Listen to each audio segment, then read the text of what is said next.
जय हिंद दोस्तों।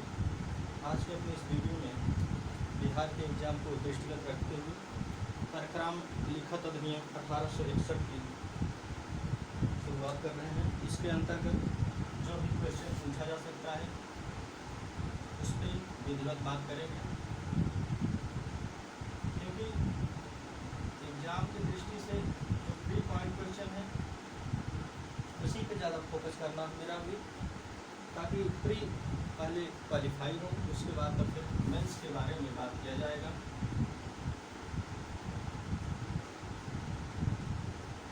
सबसे पहले ये जानना जरूरी है परक्राम लिखत अधिनियम बना कर। तो परक्राम लिखत अधिनियम 1881 का अधिनियमन किया गया था और इसका जो अधिनियमन संख्या है वह अधिनियम संख्या 26 है। अर्थात 1881 के अंतर्गत जितनी भी विधियाँ बनी थी उसमें परक्राम लिखत अधिनियम का जो नंबर था वह 26वां नंबर था, अर्थात ये 26 नंबर का ये ला था 1861 के अंतर्गत। अब इसके बाद सबसे पहले हम ये जान लेते हैं कि परक्राम लिखत अधिनियम के अंतर्गत कितने अध्याय हैं और कितने सेक्शन हैं। परक्राम लिखत अधिनियम में टोटल आपके 17 चैप्टर हैं।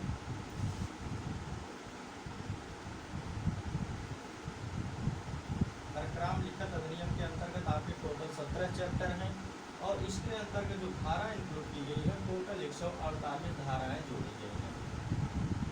अब इसमें हम ये देख लेते हैं 2018 के संशोधन हुआ था। 2018 के संशोधन के द्वारा इसमें क्या क्या जोड़ा गया है, क्योंकि 2018 के संशोधन से भी क्वेश्चन पूछता है, तो इसलिए 2018 का संशोधन जानना बहुत ज़रूरी है। 2018 के संशोधन के द्वारा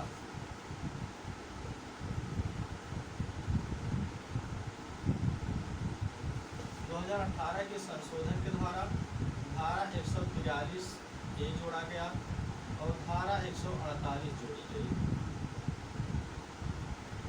ये दो धाराएं 2018 के संशोधन के द्वारा जोड़ी गई, क्योंकि यहाँ पे पूछा जाएगा 2018 के द्वारा कौन सी धारा प्रतिस्थापित की गई या कौन सी धारा जोड़ी गई। तो ये चीज़ें आपको याद रखना है कि 2018 के द्वारा 143 ये जोड़ा गया, ये प्रतिकर से रिलेटेड है। इसमें अंतरिम प्रतिकर की जो बात की गई है 20% बात की गई, अभी हम इस पर चर्चा करेंगे आगे। और 148 जोड़ा गया। अब हम ये देखना चाहेंगे इसमें कि कौन कौन से क्वेश्चन पूछे जाते हैं, किस सेक्शन से पूछे जाते हैं, क्योंकि इसमें 148 सेक्शन है। तो 148 सेक्शन आपको पूरे नहीं पढ़ने हैं, जो सेक्शन पढ़ने हैं उसको हम आपको इस वीडियो के माध्यम से बता देंगे और जो सेक्शन पढ़ना उस सेक्शन को मैं आपको बता दूंगा। तो आइए आगे देखते हैं, इसकी शुरुआत करते हैं। सबसे पहले इसकी प्रियम्बल देखते हैं, इसके प्रियम्बल में क्या कहा गया है। इसका जो प्रियम्बल है अर्थात ये बना क्यों है, प्रियम्बल का मतलब ये होता है कोई भी अधिनियम बना क्यों है, उसका मोटो क्या है। तो इसका जो मोटो है वो वचन पत्रों, विनिमय पत्रों,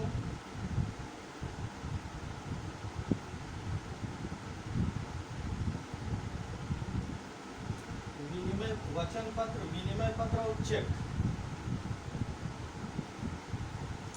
ये क्वेश्चन पूछा जाता है। कई बार क्वेश्चन पूछा जाता है कि कोई भी अधिनियम इस प्रकार से पूछा जा सकता है कि परक्राम लिखत अधिनियम 1861 का उद्देश्य क्या है।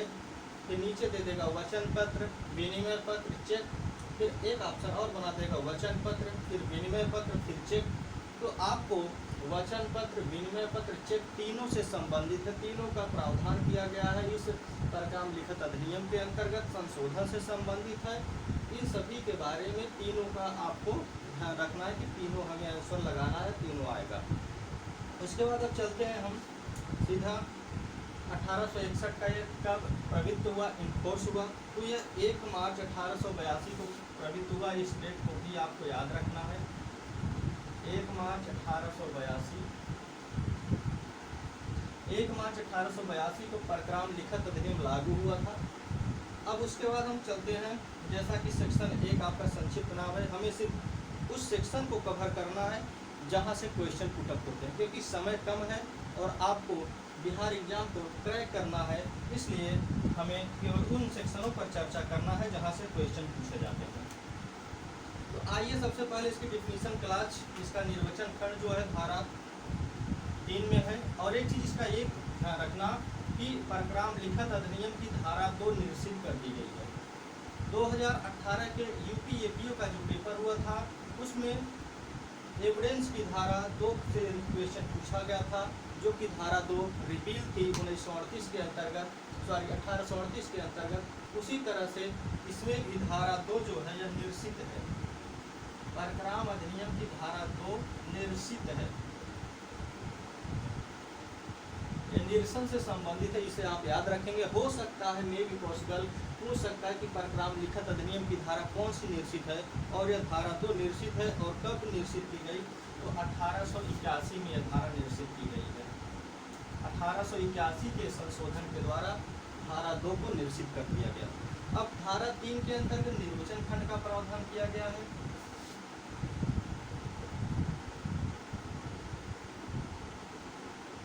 धारा 3 के अंतर्गत निर्वचन खंड का प्रावधान किया गया है। यदि आप इस वीडियो को देख लेते हैं तो आपको एनआईए के और भी वीडियो देखने की आवश्यकता नहीं पड़ेगी, न एनआईए के किसी भी क्वेश्चन को अन्य कहीं से पढ़ने की आवश्यकता पड़ेगी। पूरे कवर हो जाएंगे आपकी इस वीडियो के माध्यम से। आपको ऑब्जेक्टिव लगाने की आवश्यकता आप लगाएंगे तो खुद आपको एनालिसिस होगा कि इस वीडियो के माध्यम से जितने भी क्वेश्चन आपको पुटअप कराए गए वही प्रीवियस ईयर के क्वेश्चन में पूछे जाएंगे, और यही आने वाले एग्जाम में भी आपसे पूछे जाएंगे। ये वन लाइनर के माध्यम से हम आपको कराने का प्रयास कर रहे हैं ताकि सारा क्वेश्चन कवर हो जाए। तो निर्वचन खंड के अंतर्गत केवल आपको एक डिफिनीशन याद रखनी है, वो है बैंकार की। बैंकार की डिफिनीशन केवल आपको निर्वचन खंड के अंतर्गत एक ही डिफिनीशन याद रखनी है, बैंककार। बैंककार से तात्पर्य क्या होता है, तो बैंककार से तात्पर्य बैंककार के तौर पर कार्य करने वाला कोई भी व्यक्ति, बैंक कार्य के तौर पर कार्य करने वाला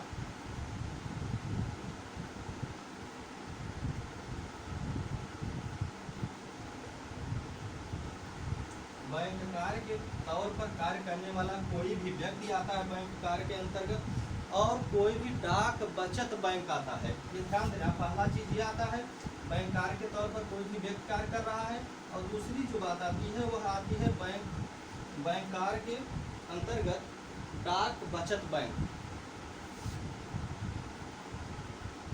डाकघर जो बचत बैंक के रूप में कार्य करती है।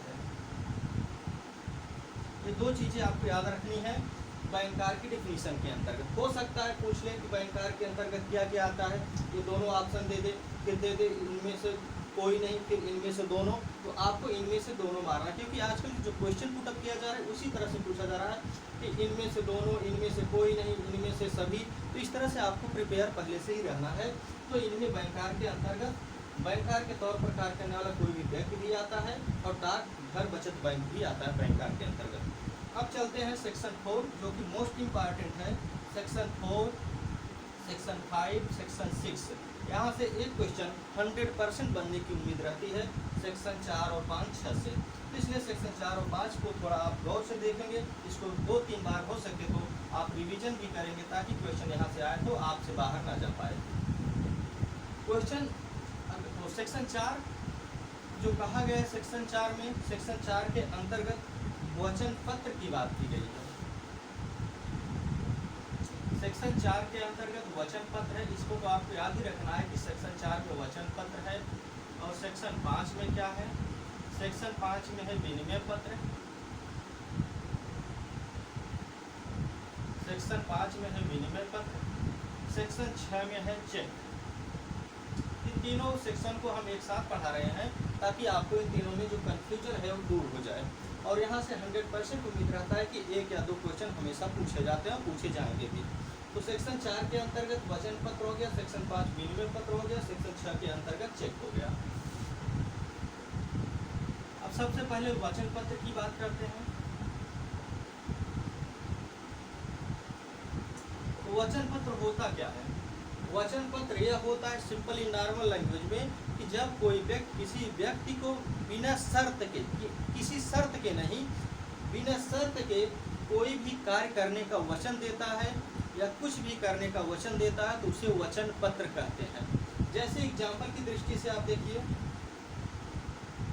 जैसे मैं स्वीकार, जैसे ए कह रहा है कि मैं स्वीकार करता हूँ,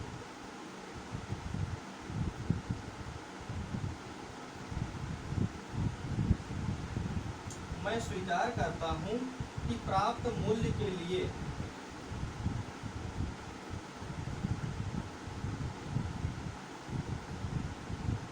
मैं स्वीकार करता हूँ कि प्राप्त मूल्य के लिए मैं ख का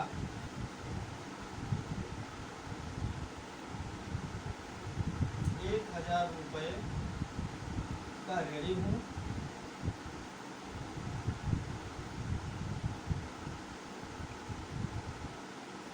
जो मांग किए जाने पर संदत्त किए जाएंगे।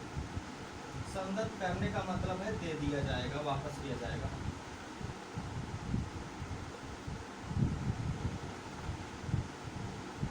संदत्त किए जाएंगे। अब यहाँ क्या है, यहाँ पे कह रहा है कि मैं स्वीकार करता हूँ, मतलब एक्सेप्ट कर रहा हूँ कि प्राप्त मूल्य के लिए, जो मैंने मूल्य प्राप्त किया है वह मैं ख के लिए 1000 रुपये का ऋणी हूँ, मैं मांग किए जाने पर संदत्त करने का वचन देता हूँ। यहाँ पे क्या है, यहाँ पे कोई शर्त नहीं लगी है। वचन पत्र के अंतर्गत सबसे पहले इसकी डिफिनीशन आपको हम बता दें। डिफिनीशन वचन पत्र का यह है कि वचन पत्र बैंक नोट या करेंसी नोट न होने वाली। यहाँ पे ध्यान देना है कि वचन पत्र के अंतर्गत बैंक नोट और करेंसी नोट नहीं आती। अपवाद है ये, अपवाद नहीं, ये नहीं आता, ये इंक्लूड नहीं है, अपवाद नहीं कर सकते इसको। तो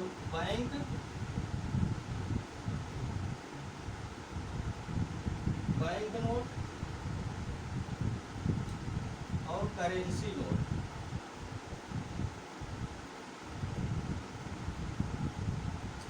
करेंसी नोट नहीं आती है। क्योंकि ये भी पूछा जा सकता है कि वचन पत्र के अंतर्गत क्या बैंक नोट आती है या करेंसी नोट आती है। तो वचन पत्र के अंतर्गत न तो बैंक नोट आती है न करेंसी नोट आती है।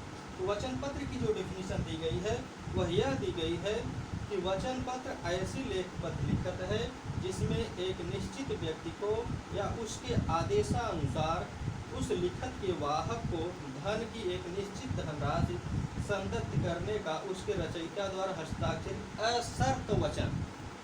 धारा वचन पत्र के अंतर्गत सिर्फ एक चीज आ रहा था, असर्त वचन। मतलब यहाँ जो वचन दिया जाएगा वह शर्त रहित होगा, उसमें किसी भी प्रकार का शर्त नहीं होगा। तो इसलिए यह क्या है, यह एक वचन पत्र है।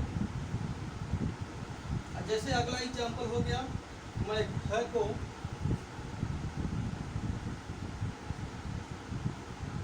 मैं ख को 500 रुपये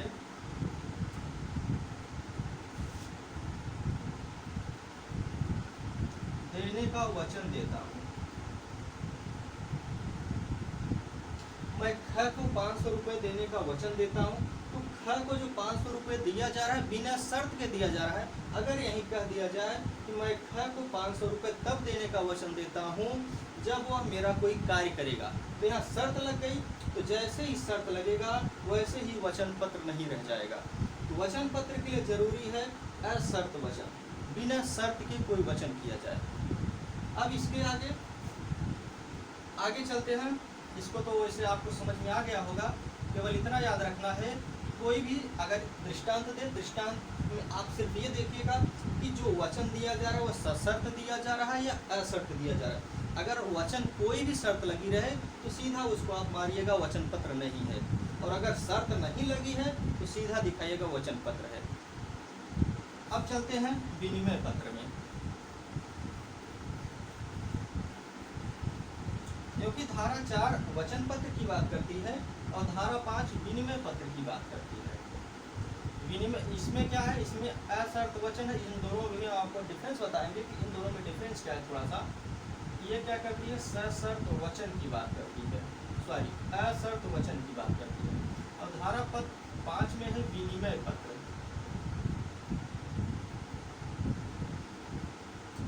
धारा 5 के अंतर्गत जो डेफिनेशन दी गई है वह यह दी गई है कि विनिमय पत्र के अंतर्गत ऐसी लेखबद्ध लिखत है जिसमें एक निश्चित व्यक्ति को यह निर्देश देने वाला उसके रचयिता द्वारा रचित असर्त आदेश, यहाँ वचन दिया जाता है। ध्यान देना, विनिमय पत्र के अंतर्गत वचन दिया जाता है, लेकिन सॉरी वचन पत्र के अंतर्गत। और विनिमय पत्र के अंतर्गत असर्त आदेश दिया जाता है किसी को देने के लिए, असर्त आदेश दिया जाता है। इन दोनों में जब आप डिफरेंस समझ लेंगे थोड़ा सा, तो आपको चाहे वचन पत्र है चाहे विनिमय पत्र है, आप आसानी से उनको जान पाएंगे कि ये वचन पत्र है या विनिमय पत्र है, या वचन पत्र भी नहीं है विनिमय पत्र भी नहीं है। तो अगर असर्त वचन की बात रहे तो आप वचन पत्र मानिए, असर्त आदेश की बात रहे तो विनिमय पत्र मानिए। आदेश में दूसरे व्यक्ति को आदेश दिया जाता है, यहाँ स्वयं वचन दिया जाता है कि मैं किसी अन्य व्यक्ति को बिना किसी कारण के, बिना किसी शर्त के कुछ भी कार्य करने का वचन देता हूँ। और यहाँ कोई एक व्यक्ति दूसरे को आदेश देता है, जैसे क ने ख को आदेश दिया कि ग को 500 रुपये दे दे। यहाँ पे क ने क्या किया, स्वयं वचन नहीं दिया, बल्कि क ने ख को आदेश दिया कि वह ग को 500 रुपये दे। तो यहाँ पे आदेश दे रहा, विदाउट वचन के दे रहा। अगर यहीं पे ये कहता कि ख जो है ग को 500 रुपये तब दे जब वह उसका कोई कार्य करे, तब यहाँ पे शर्त लग जाती, तब यह वचन पत्र सॉरी असर्त आदेश न रह जाता, सशर्त आदेश हो जाता, क्योंकि शर्त लग गई, यह विनिमय पत्र नहीं हो जाता। तो इस तरह से आपका वचन पत्र और आपका विनिमय पत्र हो गया। आप वचन पत्र और विनिमय पत्र में अंतर भी समझ गए होंगे। वचन पत्र धारा 4, विनिमय पत्र धारा 5। इनमें थोड़ा समय लग रहा है सेक्शन में, क्योंकि इसमें थोड़ा आपके क्लियरिटी के लिए थोड़ा समय ले रहे हैं, ताकि आपको कोई कंफ्यूजन ना रह जाए। अब इसका एग्जाम्पल भी हमने दे दिया विनिमय पत्र का और वचन पत्र का। अब चलते हैं चेक के अंतर्गत। जैसा कि चेक को धारा 6 में डिफाइन किया गया है। धारा 6 के अंतर्गत चेक के बारे में बताया गया है, इसको आपको याद रखना है। तो चेक क्या है? चेक एक विनिमय पत्र है। पूछा जाता है क्वेश्चन कि क्या चेक एक विनिमय पत्र है? हाँ, चेक एक विनिमय पत्र है। हाँ, चेक एक विनिमय पत्र है। चेक क्या है? चेक एक विनिमय पत्र होता है, क्योंकि जब आप बैंक से चेक लेते हैं या जब आपको चेक प्रोवाइड किया जाता है, तो चेक में क्या होता है? आदेश दिया जाता है कि फला व्यक्ति को या फला बैंक में इतने रुपए अदा कर दिए जाए। तो इसलिए चेक क्या है? चेक एक विनिमय पत्र है, वचन पत्र नहीं है। वचन नहीं दिया जाता, आदेश दिया जाता है किसी अन्य व्यक्ति को या किसी अन्य संस्था को या किसी अन्य बैंक को कि किसी अन्य व्यक्ति को इतने रुपए अदा कर दिए जाए। तो जो जिस व्यक्ति को आदेश दिया जाएगा वह व्यक्ति उसको उतने रुपए या वो कार्य करने के लिए तत्पर होता है। तो धारा 4 हो गया, जो कि धारा 4 और 5 बहुत क्रिटिकल सेक्शन है। इन दोनों में कंफ्यूजन क्रिएट होता है, वचन पत्र है कि विनिमय पत्र है, वचन पत्र क्या है, विनिमय पत्र क्या है। तो एक बार नॉर्मली अगर कोई ऐसा वचन दिया जाता है जिसमें असर्त वचन लगा हुआ है तो विनिमय पत्र नहीं होगा। इसमें बिना शर्त के कोई वचन दिया जाएगा तो वह वचन पत्र होगा, और विनिमय पत्र में बिना शर्त के कोई आदेश दिया जाए विनिमय पत्र है। और चेक ऑलरेडी चेक विनिमय पत्र होता है। अब क्वेश्चन अगला चलते हैं जहाँ से बन सकता है। अब चेक के बारे में थोड़ा बात कर लेते हैं, चेक की वैधता के बारे में, क्योंकि यहाँ से क्वेश्चन पूछता है चेक की वैधता के बारे में। नॉर्मली पहले क्या था? चेक की जो वैधता होती थी वह 6 माह होती थी। चेक का जो वैधता काल होता था 6 माह होता था, है नहीं इस समय 6 माह होता था, 6 माह होता था। लेकिन 4 नवंबर 2011 को संशोधन किया गया परक्राम लिखत अधिनियम के अंतर्गत। 4 नवंबर 2011 का जो संशोधन किया गया उसके अंतर्गत चेक की सीमा काल को घटाकर 6 माह से 3 माह कर दिया गया। अब कोई भी चेक अगर दिया जाता है तो वह मात्र 3 महीने तक वैलिड रहेगा, उसके बाद वह शून्य हो जाएगा, दोबारा चेक आपको बनवाना पड़ेगा। अब आगे चलते हैं।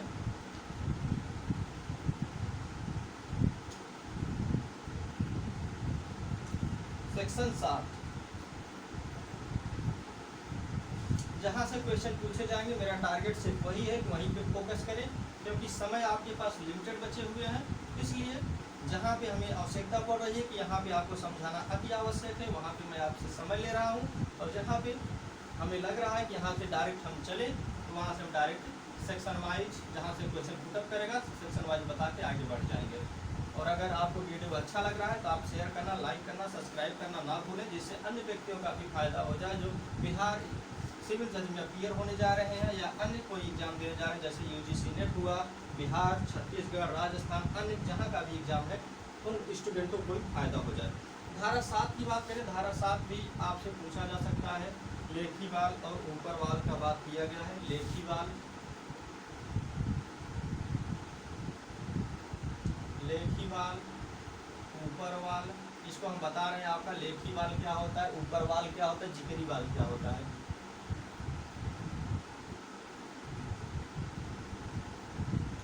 लेखी वाल, ऊपर वाल, जिगरी वाल। धारा 7 में पूछा, धारा 7 में दिया गया है कि लेखी वाल क्या है, ऊपर वाल क्या है, जिगरी वाल क्या है। ये पूछा जा सकता है कि लेखी वाल, ऊपर वाल, जिगरी वाल कहाँ दिया गया है, या लेखी वाल क्या होता है, ऊपर वाल क्या होता है, जिगरी वाल क्या होता है। तो आइए देखते हैं लेखी वाल क्या है।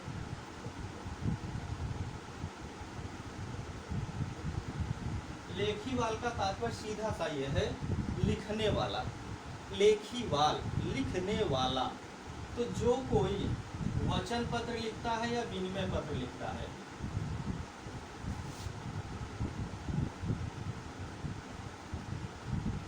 जो कोई वचन पत्र लिखे या विनिमय पत्र लिखे उसे लेखी वाल कहते हैं। अब बात आ गई सिंपल से शब्दों में कि लेखी वाल जो लिख रहा है, लिखने वाला, तो लेखी वाल कहते हैं। और इसके अंतर्गत या तो वचन पत्र लिखेगा या विनिमय पत्र लिखेगा, तो वचन पत्र या विनिमय पत्र को लिखने वाले को लेखी वाल कहते हैं। अब बात आ गई ऊपर वाल। ऊपर वाल किसे कहते हैं?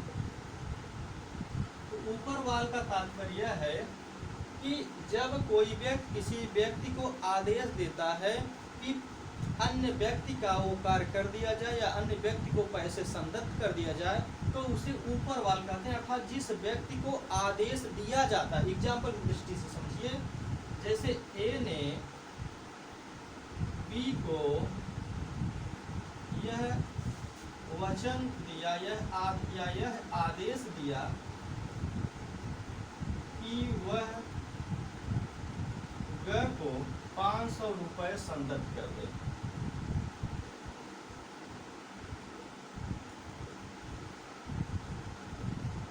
ए ने क्या किया? ए ने बी को यह वचन दिया या यह आदेश दिया कि वह ग को 500 रुपए संदत्त कर दे। तो यहाँ पे ए क्या होगा? ए लेखी वाल हो गया। और ए ने बी को क्या किया? बी को वचन दिया। तो बी क्या होगा? क्योंकि आदेश किसे दिया गया? बी को दिया गया कि बी के ऊपर बर्डन है, बी जो है 500 रुपए ग को अदा करेगा, तो ऊपर वाल बी हो गया। बी को ही ऊपर वाल कहेंगे, अर्थात जिसको आदेश दिया जाता है वही ऊपर वाल होता है। अब आगे बात आती है जिगरी वाल कौन होता है। जिगरी वाल के बारे में, जब कोई व्यक्ति आदेश देता है किसी व्यक्ति को कोई कार्य करने के लिए और उसके सिवा किसी अन्य व्यक्ति को भी आदेश देता है कि अगर वह व्यक्ति चूक करे, मिस्टेक करे या उससे मिस्टेक हो जाए, तब उसके स्थान पर अन्य व्यक्ति उसकी भरपाई कर देगा, इसे ऊपरी वाल कहते हैं। जैसे ए ने बी को आदेश दिया,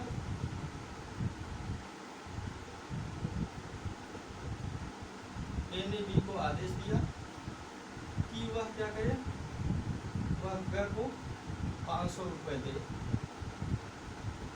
ग को 500 रुपए दे।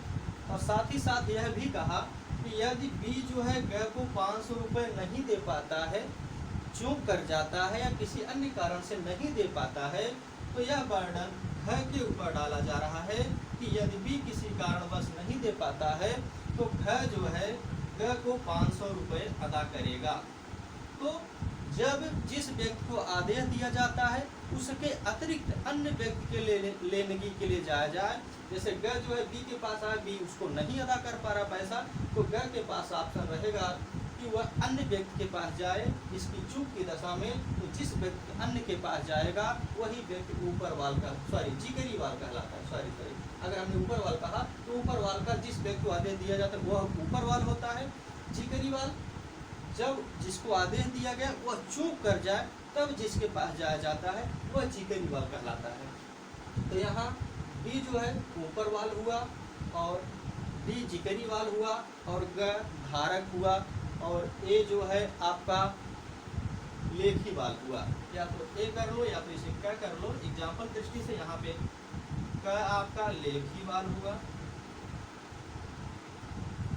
क लेखी वाल हुआ, और आपका इसको चाहे ख कर लो चाहे बी कर लो, ख आपका ऊपर वाल हुआ,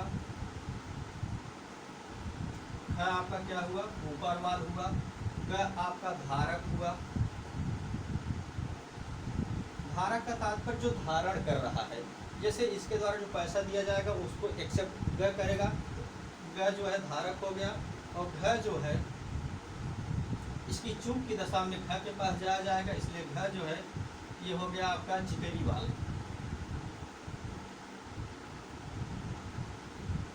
ये हो गया आपका जिकरी वाल। यहाँ थोड़ा समय लग रहा है लेकिन आपको समझाना आवश्यक है। अगर हम आपको समझाएंगे नहीं, आगे बढ़ जाएंगे तो फिर कोई मतलब नहीं निकलेगा। जब आपको समझ नहीं आएगा जिकरी वाल क्या होता है, ऊपर वाल क्या होता है, विनिमय पत्र क्या होता है, वचन पत्र क्या होता है, तो फिर इस वीडियो का कोई मतलब ही नहीं है। लेकिन थोड़ा समय लग रहा है तो कोई बात नहीं, बट आपको समझ में आ जाना चाहिए।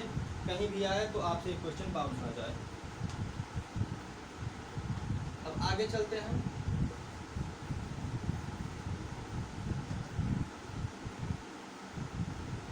अभी इसी में 7 के अंतर्गत तो लेखी वाल, ऊपर वाल, जिकरी वाल की डिफिनीशन तो दी गई। अब इसी के अंतर्गत प्रतिग्रहिता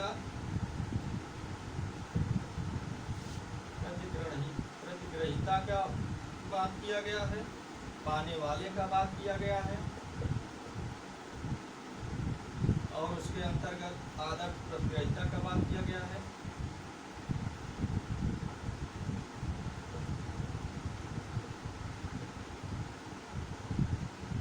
बट सिर्फ ये तीनों चीजें आपको ध्यान रखनी है। अब आते हैं सेक्शन 8। सेक्शन 8 के अंतर्गत जो बात की गई है, सिर्फ आपको सेक्शन 8 का खंड या सिर्फ आपका उसको हेडिंग याद रखना है। सेक्शन 8 के अंतर्गत धारक की बात की गई है, क्योंकि 148 सेक्शन है। 148 सेक्शन आपको पूरे नहीं पढ़ने हैं।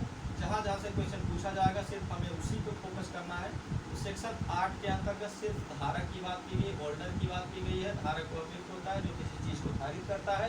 धारा 8 हो गया। और धारा 9 और 10 से भी क्वेश्चन पूछता है, तो धारा 9 और 10 भी इम्पॉर्टेंट है। केवल हेडिंग की दृष्टि से धारा 9 और धारा 10। धारा 9 के अंतर्गत है सम्यक अनुक्रम धारक, और धारा 10 के अंतर्गत सम्यक अनुक्रम संदाय। सम्यक अनुक्रम धारक, सम्यक अनुक्रम संदाय।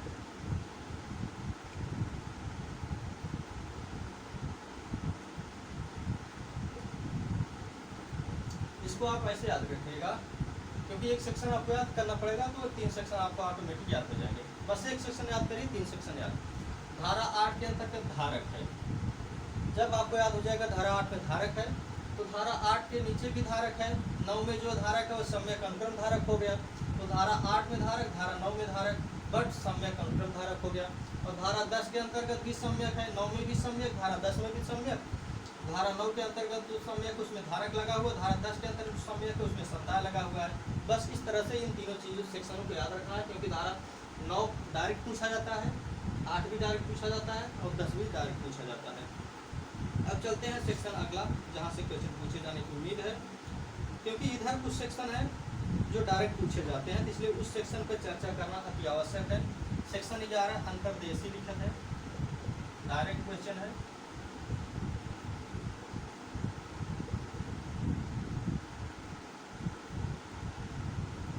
सेक्शन 11 के अंतर्गत जो प्रावधान किया गया है वह अंतर्देशीय लिखत का किया गया है, जिसको डायरेक्ट केवल आपको सेक्शन याद रखना है। धारा 12 के अंतर्गत जो प्रावधान किया गया है वह विदेशी लिखत है, केवल आपको हेडिंग याद रखना है, सॉरी विदेशी लिखत।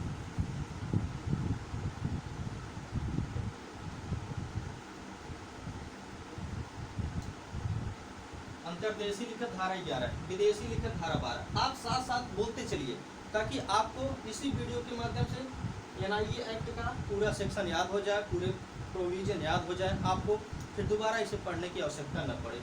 सेक्शन 13 आपका है परक्राम लिखत, इम्पॉर्टेंट है। सेक्शन 13 भी बार बार पूछा जाता है। परक्राम लिखत को कहाँ पे डिफाइन किया गया है, तो तो परक्राम लिखत की परिभाषा धारा 13 में दी गई है।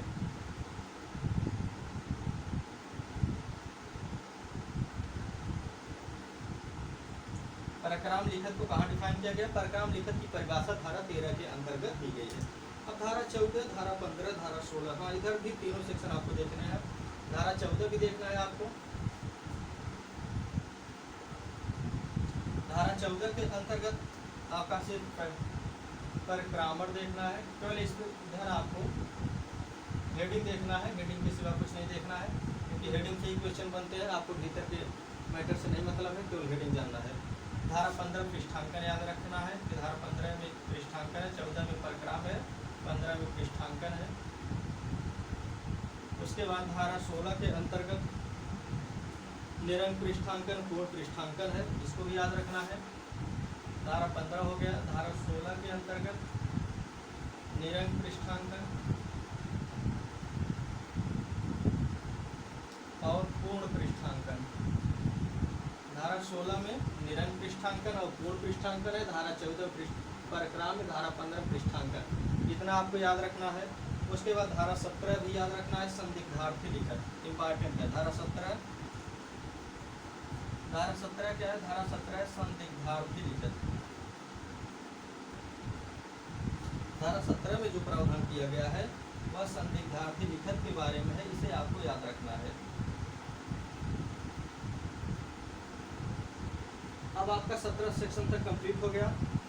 अब उसके बाद आपका संदिग्धार्थी लिखत का तात्पर्य भी आप समझ लीजिए कि संदिग्धार्थी लिखत का मतलब यह है कि ऐसा कोई लिखत है, क्योंकि लिखत दो ही प्रकार के हो सकते हैं, चाहे विनिमय पत्र हो लिखत में, चाहे आपका वचन पत्र हो। और चेक तो ऑलरेडी विनिमय पत्र है ही, तो ऐसा वचन पत्र या विनिमय पत्र जिसकी भाषा, जिसका असर, क्योंकि एक में असर्त आदेश होता है, एक में असर्त वचन होता है, तो जिनमें असर्त आदेश या असर्त वचन स्पष्ट न हो तो उसे असंदिग्धार्थी लिखत कहते हैं कि उसका यह अनुमान लगा जाए कि वह वचन पत्र है या विनिमय पत्र है। तो जहाँ पे यह अनुमान लगाना मुश्किल हो जाए कि यह वचन पत्र है या विनिमय पत्र है, वह संदिग्धार्थी लिखत हो गया। अब आगे अगले सेक्शन पे चलते हैं जहाँ से क्वेश्चन पूछे जा सकते हैं। अगर आपको वीडियो अच्छा लग रहा है, हमारे कंटेंट आपको अच्छे लग रहे हैं, तो आप वीडियो को लाइक करना, शेयर करना, सब्सक्राइब करना ना भूलें और ऐसे अपने सभी सहपाठियों के पास वीडियो को प्रोवाइड कराएं, जिससे कि उनको भी आगामी एग्जाम में, जैसे कि बिहार सिविल जज, MP, छत्तीसगढ़, उत्तराखंड सिविल जज आदि एग्जामों में उनको फायदा हो सके। अगला सेक्शन है धारा 19। धारा 19 भी खासा इंपॉर्टेंट सेक्शन है। धारा 19 मांग पर देय लिखत, इसको याद रखना है। हम उसी सेक्शन पे बात करेंगे जो सेक्शन या तो पूछे गए हैं या पूछे जाएंगे, और ऐसे किसी सेक्शन पे बात नहीं करेंगे जो यहाँ से क्वेश्चन पूछने की उम्मीद ना हो। तो धारा 19 के अंतर्गत है मांग पर देय लिखत।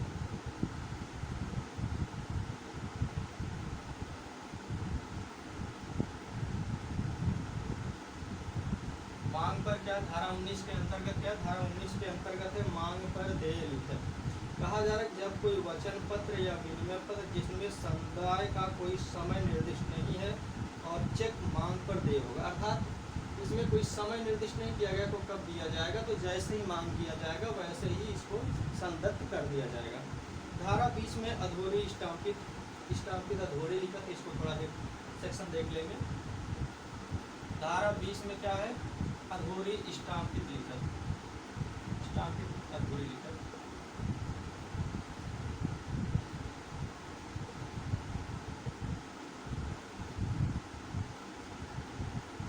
स्टाम्पित अधूरी लिखत। धारा 21 की जो बात करें, क्योंकि यहाँ से सेक्शन बेस केवल क्वेश्चन पूछता है, भीतर से क्वेश्चन नहीं पूछता। धारा 21 में है दर्शन पर, उपस्थापन पर, दर्शनोपरांत। केवल आपको एक चीज याद रखना है बस, दर्शन पर और आपका है उपस्थापन पर, उपस्थापन पर है, दर्शनोपरांत है।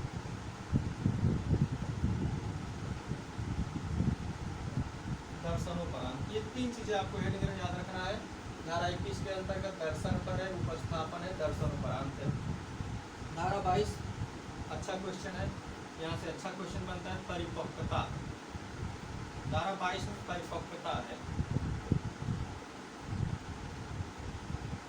धारा 22 के अंतर्गत जो प्रावधान किया गया परिपक्वता का दिया गया है। यहाँ से क्वेश्चन अक्सर पूछता है परिपक्वता किस सेक्शन में है, मेच्योरिटी किस सेक्शन में है। धारा 22 में परिपक्वता होता क्या है? परिपक्वता यह होता है कि जो वचन पत्र या विनिमय पत्र दिए जाते हैं वो कब परिपक्व हो जाते हैं, मतलब कब उनका संदाय किया जा सकता है। तो नॉर्मली तौर पर वचन पत्र या विनिमय पत्र की परिपक्वता उस तारीख को होती है जिसको वह शुद्ध हो जाती है। इसको याद रखना है। पूछा जाता है परिपक्वता कब होती है? उस तारीख को होगी जिस दिन वो शुद्ध हो जाते हैं। उस तारीख को होगी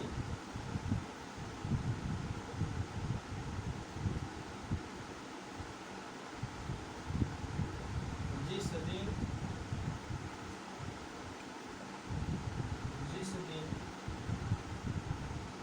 वे शुद्ध हो जाते हैं।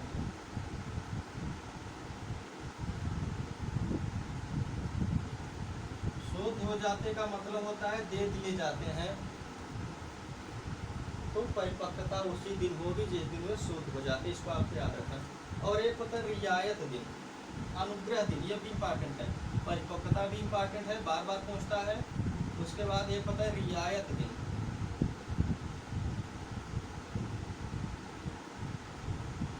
इसी को कहते हैं अनुग्रह दिवस।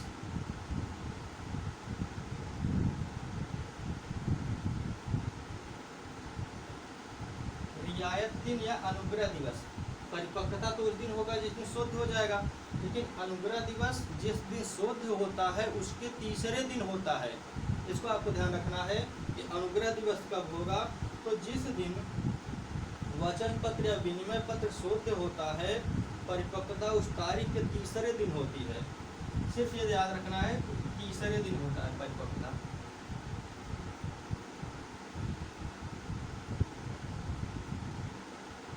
परिपक्वता किस दिन होगा? परिपक्वता तीसरे दिन होगा।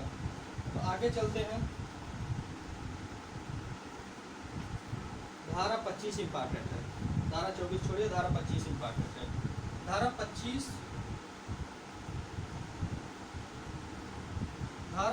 लोक अवकाश की बात करती है। परिपक्वता का दिन लोक अवकाश है।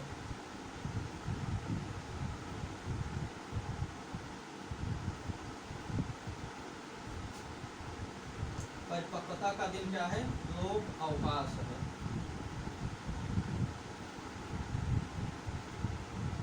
जबकि जो लोक अवकाश घोषित किया जाता है, जो छुट्टी घोषित की जाती है सरकारी, वह छुट्टी घोषित करने का सिर्फ एक मात्र आधार है एनआईए की धारा 25 के अंतर्गत ही जो है छुट्टी घोषित की जाती है। तो धारा 25 के अंतर्गत परिपक्वता का दिन वह दिन बताया गया जब लोक अवकाश रहेगा, तो उसके दूसरे दिन वो परिपक्वता होगी। तो इसको याद रखना है कि परिपक्वता के लिए लोक अवकाश या लोक अवकाश का प्रावधान, छुट्टी का प्रावधान धारा 25 के अंतर्गत, सिर्फ इतना याद रखना है। उसके बाद धारा आगे चलते हैं जहाँ से क्वेश्चन पूछे जाएंगे। इधर सारे सेक्शन छोड़ दीजिए, आप सीधा चलिए। सीधा चलिए धारा 45 से इम्पॉर्टेंट है। धारा 45 से पूछा जाता है और पूछा गया भी है। धारा 45 ए, क्योंकि बीच के सेक्शन इतना इम्पॉर्टेंट नहीं है। उधर आपको 126 से लेकर 148 तक फिर से आपको अच्छे से पढ़ना होगा, और बीच के सेक्शन को आप छोड़ देंगे तो कोई भी दिक्कत नहीं, क्योंकि बीच के सेक्शन से एनआईए से क्वेश्चन नहीं पूछे जाते। शुरू के क्वेश्चन पूछे जाते हैं, शुरू से लेकर 15-20 सेक्शन तक क्वेश्चन पूछे जाते हैं। उसके बाद बीच से 1-2 क्वेश्चन पूछे जाते हैं। उसके बाद धारा 126 से लेकर 148 तक भी क्वेश्चन पूछे जाते हैं, और इधर क्वेश्चन नहीं पूछे जाते। तो धारा 45 ए आपको याद रखना है। धारा 45 ए, धारा 45 ए में यह है कि खोए हुए विनिमय पत्र की दूसरी प्रति पाने का अधिकार, बस यही याद रखना है। पूछा जाता है कि खोई हुई विनिमय पत्र का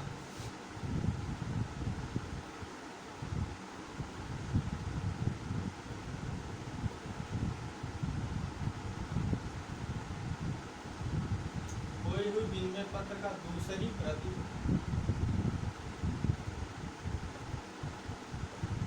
पाने का प्रावधान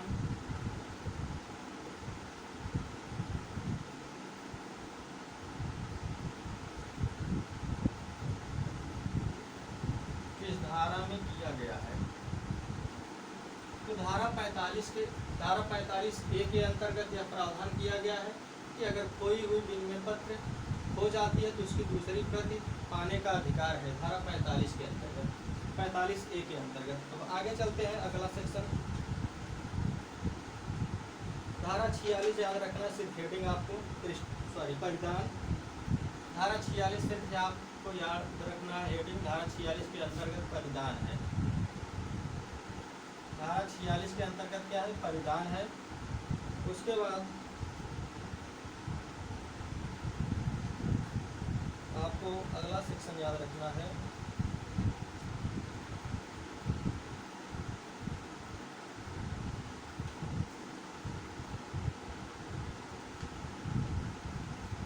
धारा 61 भी एक बार क्वेश्चन पूछा गया है, वैसे ज़्यादा इम्पॉर्टेंट नहीं है लेकिन एक बार क्वेश्चन पूछा गया है इसलिए इसका वर्णन कर दिया जा रहा है। धारा 61 है प्रतिग्रहण के लिए उपस्थापन।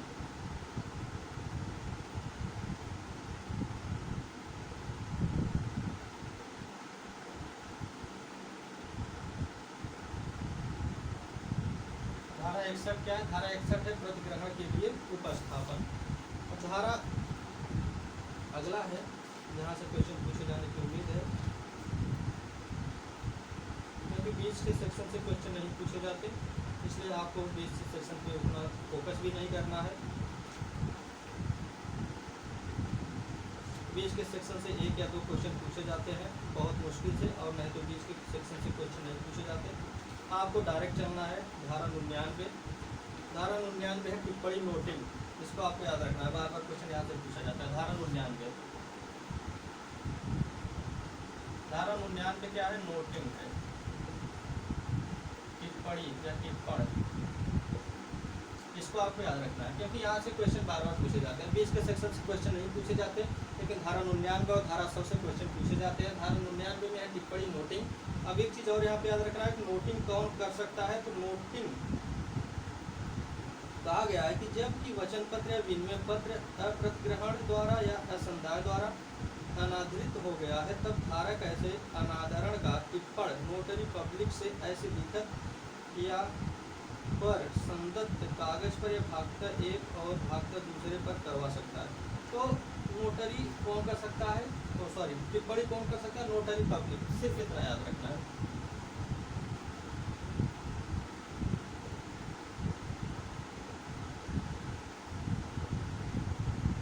धारा 99 के अंतर्गत सिर्फ 3 चीजें आपको याद रखनी है कि नोटिंग इसमें है, धारा 99 में है। नोटिंग कौन कर सकता है? नोटरी पब्लिक कर सकता है। और टिप्पण किस में है या नोटिंग किस में? धारा 99, बस और कुछ नहीं याद रखना है। धारा 99 से बस यही 3 क्वेश्चन बनते हैं। उसके बाद आता है धारा 100 प्रसाज। सिर्फ हेडिंग आपको याद रखना है। धारा 100 में क्या है? धारा 100 के अंतर्गत प्रसाज है, क्योंकि यहाँ पे आपको हिंदी इंग्लिश दोनों याद रखना है। कभी कभी नोटिंग दे देगा, टिप्पण हिंदी में भी नहीं देगा, नोटिंग हिंदी में भी दे देगा, इसलिए टिप्पण और नोटिंग दोनों आपको याद रखना है। अगर हिंदी दे तो भी कर ले जाएं, इंग्लिश दे तो भी कर ले जाएं। धारा 100 के अंतर्गत है प्रसाज, प्रोटेस्ट। धारा 100 के अंतर्गत क्या है? प्रसाज है, प्रोटेस्ट। प्रोटेस्ट की अंतर्वस्तुएं, प्रसाज की अंतर्वस्तुएं धारा 101 में है। इसको 101 वैसे पूछता नहीं लेकिन देख लीजिए एक बार सरसरी तौर से। 101 हो सकता है अगर पूछ ले कि प्रसाज की अंतर्वस्तुएं, क्योंकि अभी पूछा नहीं कभी, तो 101 के अंतर्गत प्रसाज की अंतर्वस्तुएं है।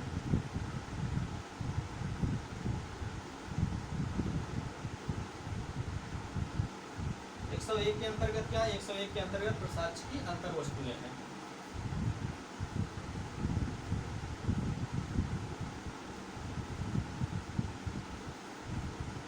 अगर हमारा वीडियो आपको पसंद आ रहा है, हमारी मेहनत आपको पसंद आ रही है, तो आप वीडियो को लाइक करना ना भूलें, शेयर करना ना भूलें अपने दोस्तों के पास, ताकि उनको भी इस वीडियो का लाभ मिल सके।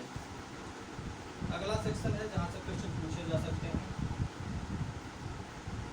105 केवल हेडिंग याद रखना है आपको 105 की।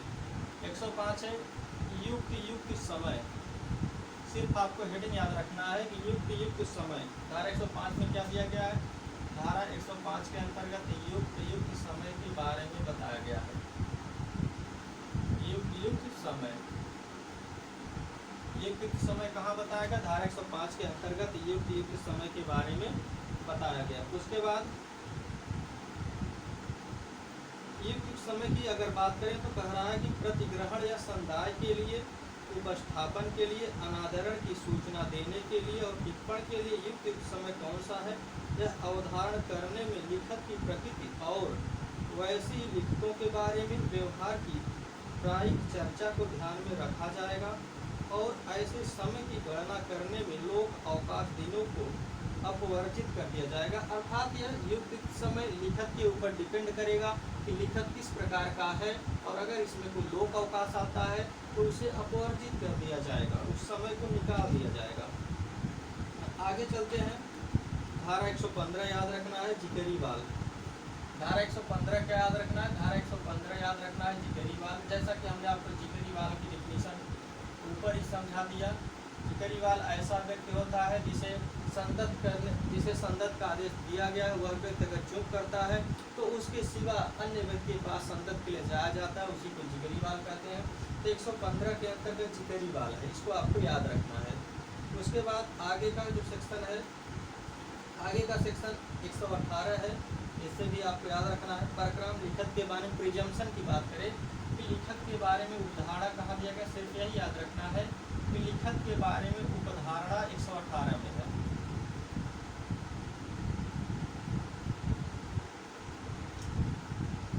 परक्रम लिखत के अधिनियम अंतर्गत उपधारणा का प्रावधान कहाँ किया गया? तो परक्रम लिखत अधिनियम के अंतर्गत उपधारणा का प्रावधान 118 के अंतर्गत किया गया है, बस उसके आगे कुछ नहीं। अब आगे चलते हैं। अब इधर अध्याय 14 से आपको थोड़ा सा देखना पड़ेगा क्योंकि इधर से ही क्वेश्चन ज़्यादा पुटअप होते हैं। उसके बाद 138 से 148 तक तो हर सेक्शन को आपको देखना होगा, उधर एक भी सेक्शन नहीं छोड़ना है। और इधर अध्याय 14 में क्रॉस चेक से संबंधित है। अध्याय 14 में इधर सिर्फ आपको सेक्शन देखना है। धारा 123, धारा 123 में कहा गया साधारणतया क्रॉस किया हुआ चेक। धारा 123 क्या है? धारा 123 से साधारणतया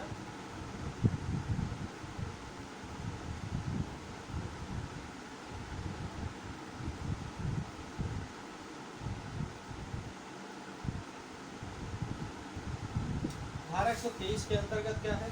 तो धारा 123 के अंतर्गत साधारणतः क्रॉस किया हुआ चेक के बारे में प्रावधान किया गया है, क्योंकि यहाँ से सिर्फ सेक्शन पूछा जाता है और कुछ नहीं पूछा जाता।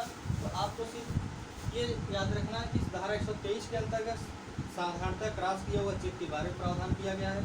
और धारा 124 के अंतर्गत क्या है? धारा 124 के अंतर्गत धारा 124 के अंतर्गत विशेषतः क्रॉस किया हुआ चेक के बारे में प्रावधान किया गया है। विशेषतः क्या? विशेषतः क्रॉस किया होगा चेक। तो धारा 123 साधारणतः क्रॉस किया हुआ चेक, धारा 124 विशेषतः क्रॉस किया हुआ चेक, धारा 125 चेक काटने के पश्चात क्रॉस करना, क्योंकि इधर से हेडिंग बेस्ड क्वेश्चन बनते हैं, इसलिए इस सारे सेक्शन पे आपको फोकस करना होगा। यहाँ पे 125 के अंतर्गत क्या है? चेक काटने के पश्चात है। अगर आप ये वीडियो एक दो बार सुन लेंगे तब पर भी आपको याद हो जाएगा, आपको पढ़ने की आवश्यकता ही नहीं पड़ेगी। बट आपको देखते वक्त आप अपने में खुद स्वयं रिपीट करिए, स्वयं से दोहराइए, ताकि आपको वीडियो देखते वक्त ही सारे क्वेश्चन याद हो जाए।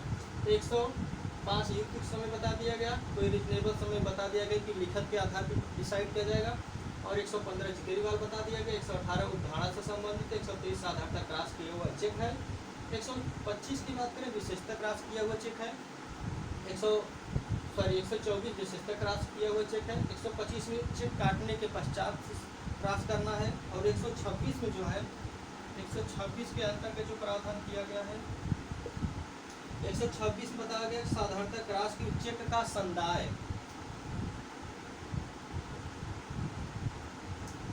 साधारणतः क्रॉस की में चेक के संदाय के बारे में 126 में प्रावधान किया गया। और उसके बाद 130 सेक्शन पे आपको चलना है। 130 सेक्शन भी कई बार पूछा गया है, परक्राम में नहीं है यह शब्द वाला चेक, बार बार यह क्वेश्चन पूछा गया है। 130 क्या है, 130 है, परक्राम में नहीं है।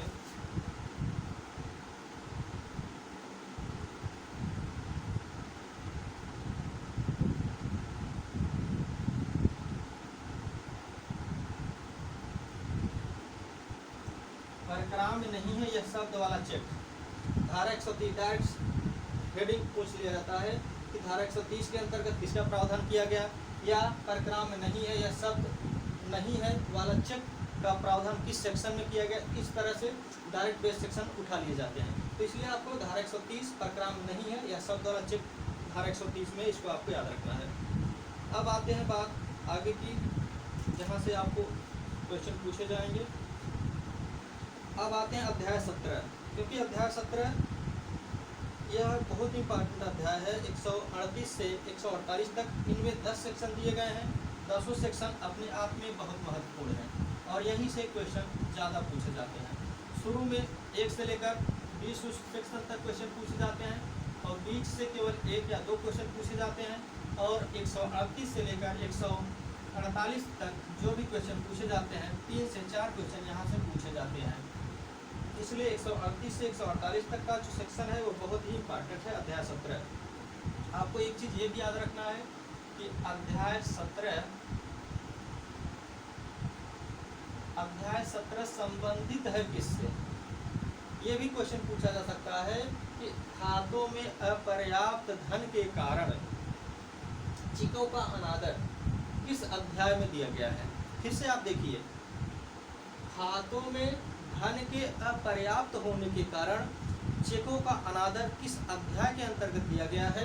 तो जब खाते में धन कम रहेंगे तो जो चेक का अनादर होगा वह धारा 17 में उसका प्रबंध किया गया है, उसके प्रोविजन को धारा 17 में इंक्लूड किया गया है, बताया गया है। अब इसके अंतर्गत सेक्शन भी पूछ सकता है कि अध्याय 17, क्योंकि बहुत ही इंपॉर्टेंट अध्याय है अध्याय 17। ज़्यादा से ज़्यादा क्वेश्चन एनआईए के अध्याय 17 से ही बनते हैं, इसलिए इसको आपको अच्छे से पढ़ना है। भले जितना भी समय लगे लेकिन आपको यहाँ से कवर करना है। यहाँ से 2 या 3 या 4 क्वेश्चन आना श्योर रहता है।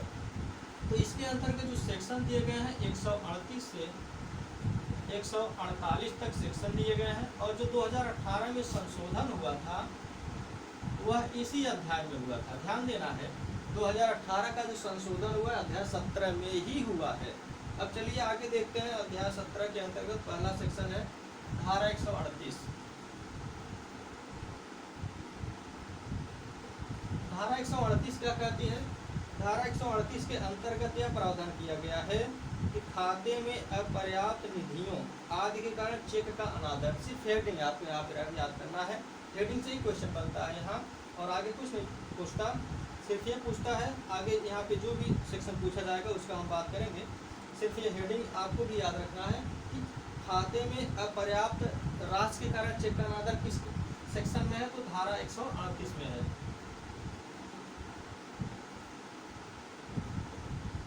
खाते में राशि का अपर्याप्त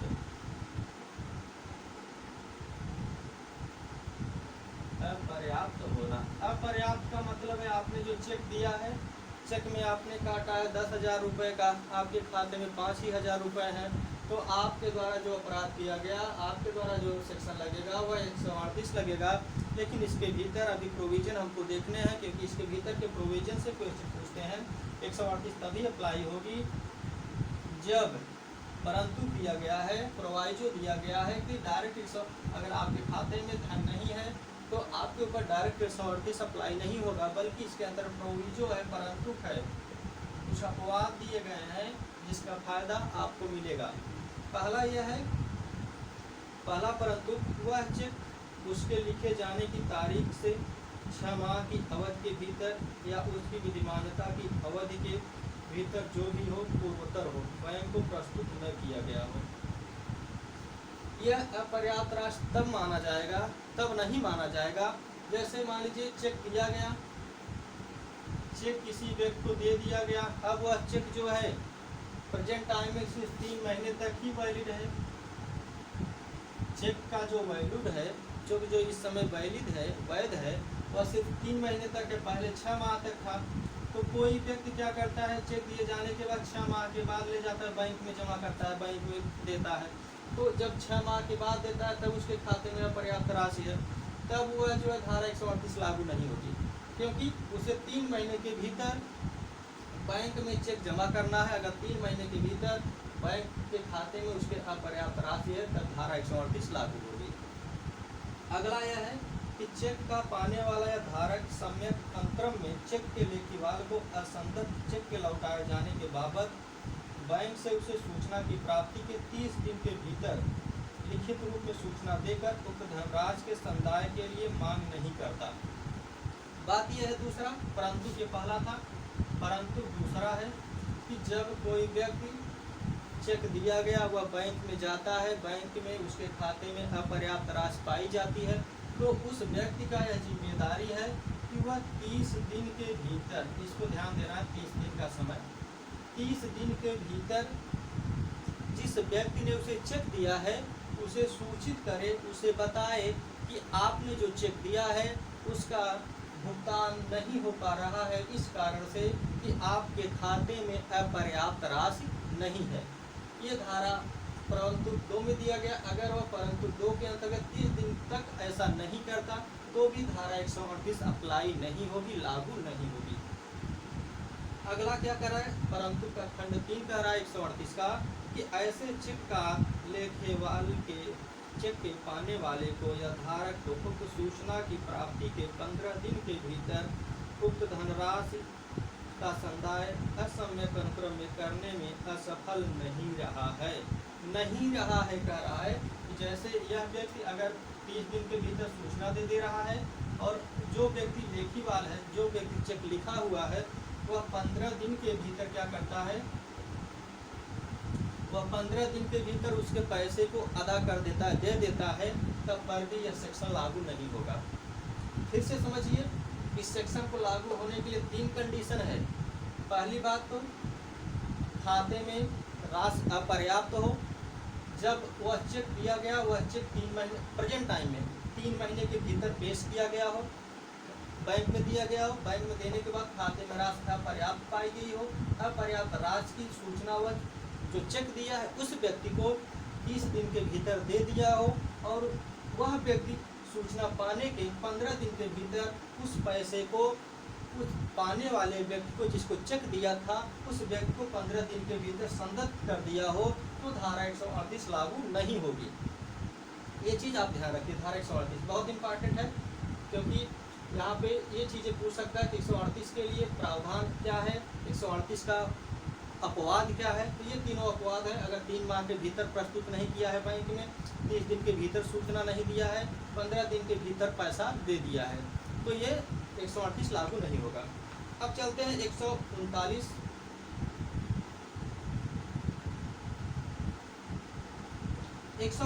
में है धारक के पक्ष में उधारा, सिर्फ आपको हेडिंग याद रखना है,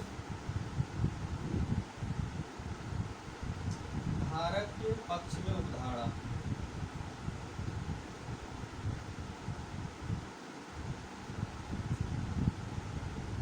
धारक के पक्ष में उधारा किस सेक्शन में है, तो धारक के पक्ष में उधारा 139 में है। धारा 140 यह कहा गया कि प्रतिरक्षा जो धारा 138 के अधीन किसी अभियोजन में अनुज्ञात नहीं की जा सकेगी। 140 छोड़ देंगे, कोई दिक्कत नहीं। 140 और 141 सिर्फ आपको हेडिंग याद रखना है, कंपनियों द्वारा अपराध। 141 में क्या है, पूछा जा सकता है एनआईए के इस धारा के अंतर्गत कंपनियों द्वारा अपराध के संबंध प्रावधान किया गया है और पूछा जाता भी है, पूछा गया भी है, पूछे जाने की संभावना भी है। 141 कंपनियों द्वारा अपराध के बारे में है।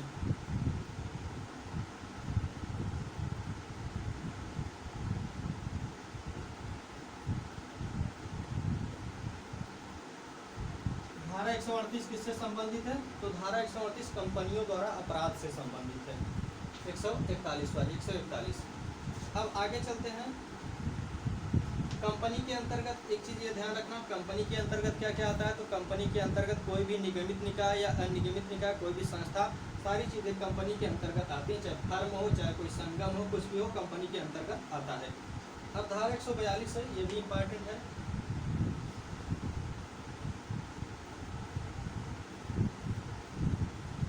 ये क्लास रैपिडली रिवीजन के पर्पज से चल रहा है, अगर इसमें एक एक सेक्शन को अच्छे से डिस्क्राइब करेंगे तो बहुत ज़्यादा समय लगेगा, तब पर भी समझाने की दृष्टि से जितना आवश्यक है उतना समय दिया जा रहा है सेक्शन पे, ताकि आपको अच्छे से समझ में आ जाए और आप क्वेश्चन को अच्छे से कवर कर सको।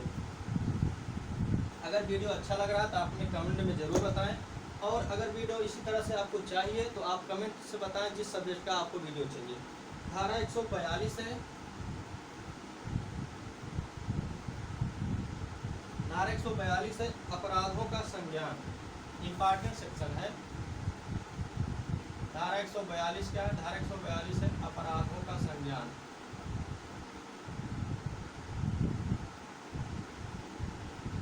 पूछा जाता है कि एनआईए की धारा के अंतर्गत अपराधों के संज्ञान के बारे में प्रावधान किया गया। तो एनआईए की धारा 142 के अंतर्गत अपराधों के संज्ञान के बारे में प्रावधान किया गया है। और संज्ञान कब से कै लिया जाएगा? संज्ञान केवल लिखित परिवाद पर ही लिया जाएगा। एनआईए के अंतर्गत जो संज्ञान लिया जाएगा वह केवल लिखित परिवाद पर लिया जाएगा, सिर्फ परिवाद पर, और वो भी मौखिक परिवाद पर नहीं, सिर्फ लिखित परिवाद पर।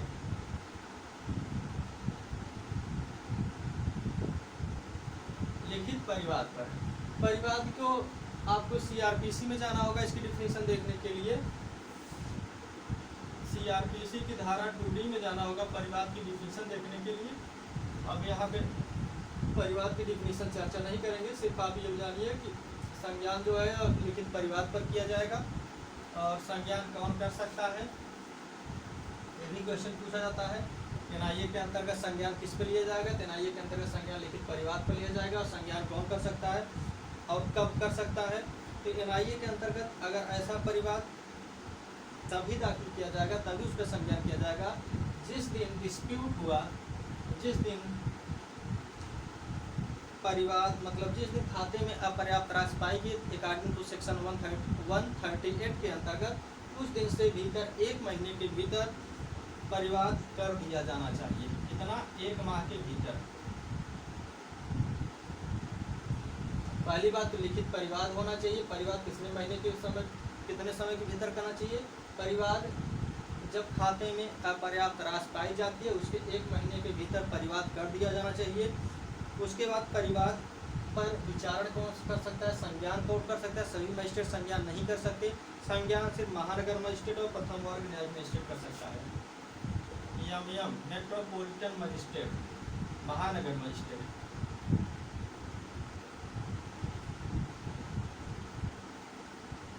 संज्ञान कौन कर सकता है? तो संज्ञान सिर्फ 2 मजिस्ट्रेट कर सकते हैं, महानगर मजिस्ट्रेट और प्रथम वर्ग न्यायिक मजिस्ट्रेट।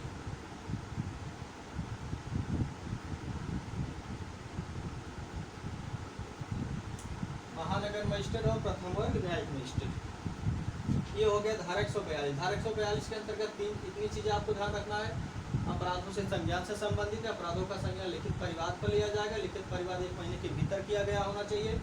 और संज्ञान 142 के अंतर्गत एमएम अर्थात मेट्रोपॉलिटन मजिस्ट्रेट, महानगर मजिस्ट्रेट और प्रथम वर्ग न्यायिक मजिस्ट्रेट के द्वारा ही किया जाएगा। अब आते हैं धारा 143 पर।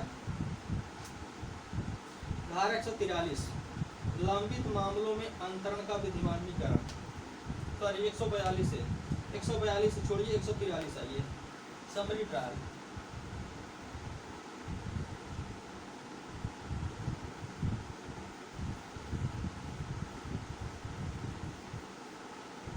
यहाँ 142 में से यह याद रखना है कि 142 A को 2015 के द्वारा प्रतिस्थापित किया गया है। पूछा जा सकता है धारा 142 A को कब जोड़ा गया? धारा 142 A को 2015 के संशोधन के द्वारा पूछा जा सकता है, इसलिए इम्पॉर्टेंट है। 2015 के द्वारा गया, 2015 के द्वारा प्रतिस्थापित किया गया।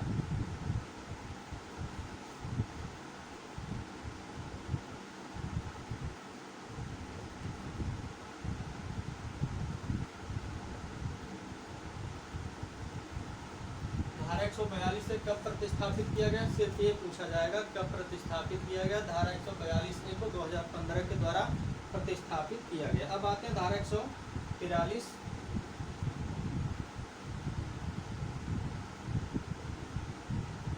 धारा 143 से याद रखना है, समरी ट्रायल से संक्षिप्त विचारण का प्रावधान एनआईए में धारा 143 में दिया गया है।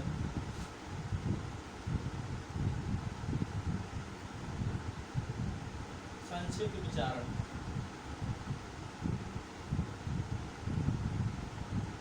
संक्षिप्त विचारण करने की शक्ति कहाँ दी गई है? संक्षिप्त विचारण करने की शक्ति एनआईए की धारा 100 संक्षिप्त विचारण करने की शक्ति एनआईए की धारा 133 के अंतर्गत 143 के अंतर्गत दिया गया है। ऐसे संक्षिप्त विचारण कौन कर सकता है? तो संक्षिप्त विचारण महानगर मजिस्ट्रेट और प्रथम वर्ग मजिस्ट्रेट कर सकता है। कौन कर सकता है? संक्षिप्त विचारण कौन करेगा? एमएम अर्थात महानगर मजिस्ट्रेट, दूसरा प्रथम वर्ग मजिस्ट्रेट, फर्स्ट क्लास मजिस्ट्रेट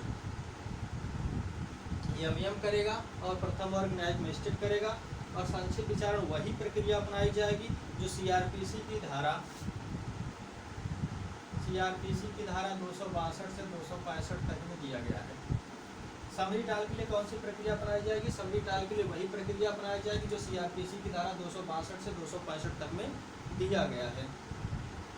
अब उसके बाद आती है इसमें आगे परंतु में यह कहा गया है कि धारा के अधीन संक्षिप्त विचारण में किसी दोषी की दशा में मजिस्ट्रेट के लिए ऐसे कारावास जिसकी अवधि 1 वर्ष से अधिक की नहीं होगी और ऐसे जुर्माने का जिसकी रकम 5000 से अधिक नहीं होगी दंडादेश पारित किया जाएगा। यहाँ जो दंड दिया जाएगा वह 1 वर्ष तक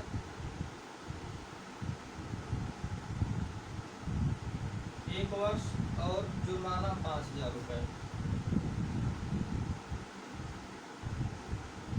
ये इम्पॉर्टेंट है, आपको बहुत गहराई से सोचना होगा, जानना होगा, क्योंकि जो समरी ट्रायल होता है सीआरपीसी के अंतर्गत वहाँ जो दंड दिया जाता है वह 3 महीने से अधिक नहीं दिया जा सकता। लेकिन एनआईए के अंतर्गत जो समरी ट्रायल किया जाएगा वहाँ पे जो पनिशमेंट दिया जाएगा वह 1 वर्ष से अधिक नहीं होगा, अर्थात 1 वर्ष तक यहाँ पे कारावास दिया जा सकता है और जुर्माना जो दिया जाएगा वह 5000 रुपये से अधिक नहीं होगा। अर्थात एनआईए के अंतर्गत 143 के अंतर्गत जो समरी ट्रायल किया जाएगा वह महानगर मजिस्ट्रेट और प्रथम वर्ग मजिस्ट्रेट के द्वारा फर्स्ट क्लास जुडिशियल न्यायिक मजिस्ट्रेट के द्वारा किया जाएगा और इसमें 1 वर्ष तक का कारावास और 5000 रुपये तक का जुर्माना दिया जा सकता है। ये चीज़ याद रखना है क्योंकि पूछ सकता है। और अगला जो सेक्शन है 143A, एक चीज़ और इसमें याद रखना है, इसका खंड 3 यह कह रहा है कि इस धारा के अधीन प्रत्येक विचारण यथासंभव शीघ्रता से संचालित किया जाएगा और विचारण को परिवाद फाइल करने की तारीख से 6 माह के भीतर समाप्त किया जाएगा। तो यहाँ पे एक चीज़ और यह ध्यान रखना है कि विचारण कब समाप्त किया जाएगा? विचारण 6 माह के भीतर।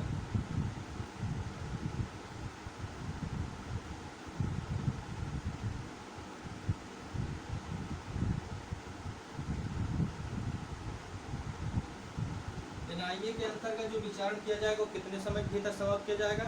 एनआईए के अंतर्गत जो विचारण किया जाएगा 6 महीने के भीतर समाप्त करने का प्रयास किया जाएगा। ये चीज़ ध्यान रखना है। अब आता है सेक्शन 143A, इम्पॉर्टेंट सेक्शन ये भी है क्योंकि इधर के सारे सेक्शन इम्पॉर्टेंट है, कोई भी सेक्शन छोड़ा नहीं जा सकता और आपको अच्छे से इधर सेक्शन को सारे देखने होंगे ताकि क्वेश्चन आपसे बाउंस ना हो। धारा 143A को 2018 के द्वारा संशोधित किया गया। यह सेक्शन प्रतिकर से संबंधित है। यदि कोई व्यक्ति संपत्ति करने की दशा में चूक करता है तो उसके लिए प्रावधान किया गया है। धारा 143 का अंतरिम प्रतिकर।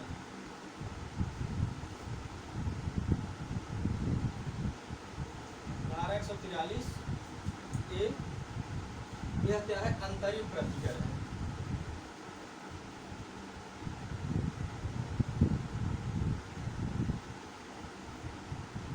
सिर्फ ये याद रखना है अंतरिम प्रतिकर धारा 143A में धारा 143A को 2018 के द्वारा प्रतिस्थापित किया गया है। अंतरिम प्रतिकर कितना होगा? 20% से अधिक नहीं होगा।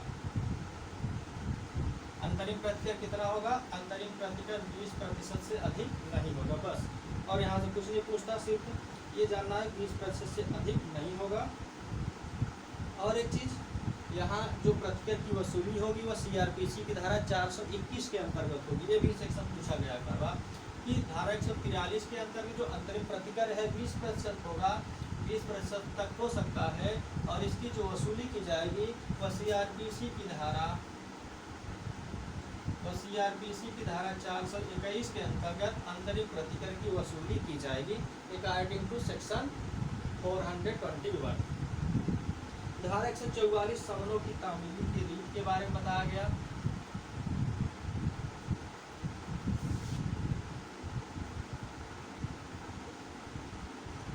समनों की तामीली की रीत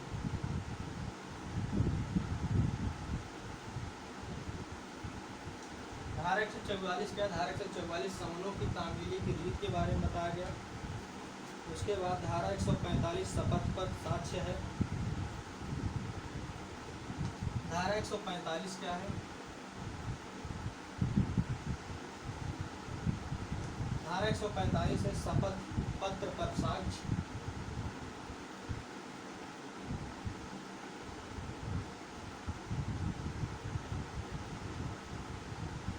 धारा 145 है शपथ पत्र पर साक्ष्य। धारा 146 भी आपको केवल हेडिंग बेस से याद रखना है। धारा 146 है बैंक की पर्ची का कतिपय तथ्यों के लिए प्रथम दृष्टया साक्ष्य। जो बैंक की पर्ची है वह प्रथम दृष्टया साक्ष्य होगी। बस ये याद रखना है कि बैंक की पर्ची प्रथम दृष्टया साक्ष्य कब है, तो 146।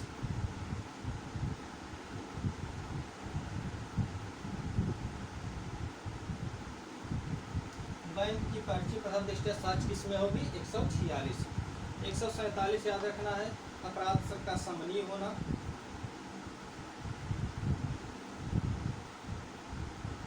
147 समनीय है, अर्थात यह बताया गया कि एनआईए के अंतर्गत जितने भी अपराध किए जाएंगे उन सब का समन हो सकता है। समन के बारे में प्रावधान सीआरपीसी में किया गया है 320 के अंतर्गत। तो समन के बारे में प्रावधान, समन का मतलब ये होता है समझौता। दोनों पक्ष आपस में बैठकर समझौता कर लेते हैं, उसी को समन कहते हैं। तो एनआईए के अंतर्गत जितने भी प्रावधान किए गए वो सब समनीय है, अर्थात जितने भी डिस्प्यूट उत्पन्न होंगे सबको एक साथ बैठकर समझौता किया जा सकता है। अब सेक्शन आता है 148 जो कि थोड़ा इम्पॉर्टेंट है।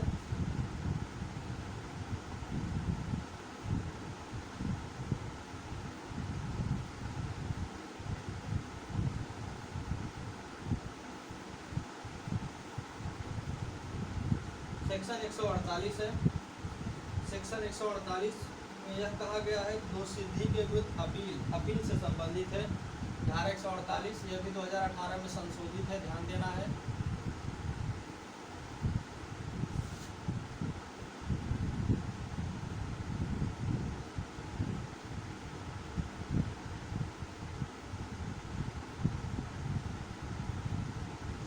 धारा 148 क्या है? धारा 148 दो सिद्धि के विरुद्ध अपील के लंबित रहते समुदाय का आदेश करने की अपील न्यायालय की शक्ति है।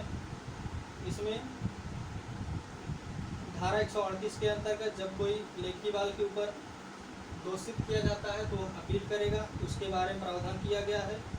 और विचारण के दौरान जो अंतरिम प्रतिक्रिया होगा वह 20% से अधिक नहीं होगा। तो इस तरह से एनआईए के सारे सेक्शन को कवर कर दिया गया और इससे ज़्यादा उम्मीद ये नहीं है कि कहीं से क्वेश्चन पूछा जाएगा। जो भी क्वेश्चन पूछा जाएगा सब यहीं से आएगा। और भी जो क्वेश्चन पूछे जा सकते हैं एनआईए के अंतर्गत देख लेते हैं। जो भी क्वेश्चन बनने वाले हैं उनको भी हम इंक्लूड कर दे रहे हैं, लेकिन इससे ज़्यादा क्वेश्चन पूछे जाने की उम्मीद नहीं है। और एक क्वेश्चन आता है चेक को कितने बार पेश किया जा सकता है, पूछा गया है क्वेश्चन।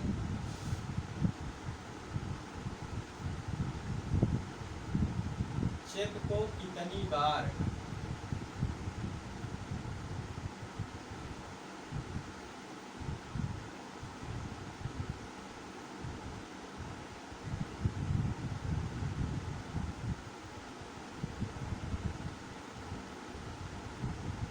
चेक को क्या करें कि चेक को कितनी बार पेश किया जा सकता है। पेश किए कर जाने का मतलब चेक को बैंक में कितनी बार दिया जा सकता है। तो चेक को बैंक में बारंबार दिया जा सकता है, कोई लिमिट नहीं, कोई सीमा नहीं है। बार बार क्वेश्चन पूछा जाता है, बारंबार।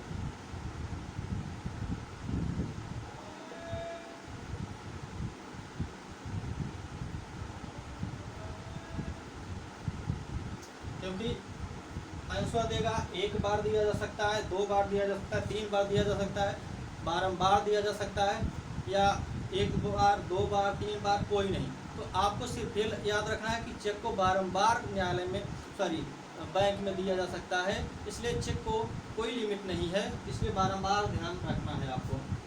अगला और देख लेते हैं जो क्वेश्चन आपसे पूछे जाने वाले होंगे।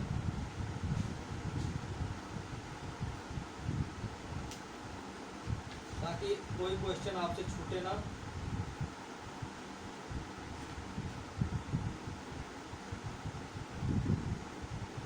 एक केस याद रखना, निजामुद्दीन का नाम जुगल किशोर।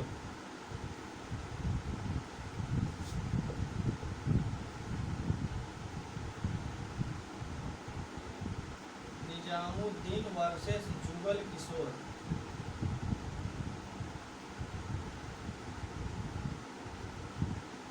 निजामुद्दीन वर्सेस जुगल किशोर, इसमें जो है हुड्डी को परक्राम लिखत माना गया। इसको हुड्डी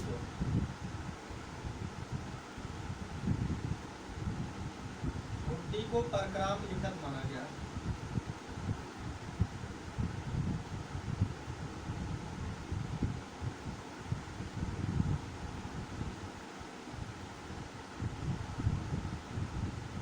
हुड्डी को क्या माना गया? हुड्डी को परक्राम लिखत माना गया। और अगला क्वेश्चन देख लेते हैं जो पूछा जा सकता है।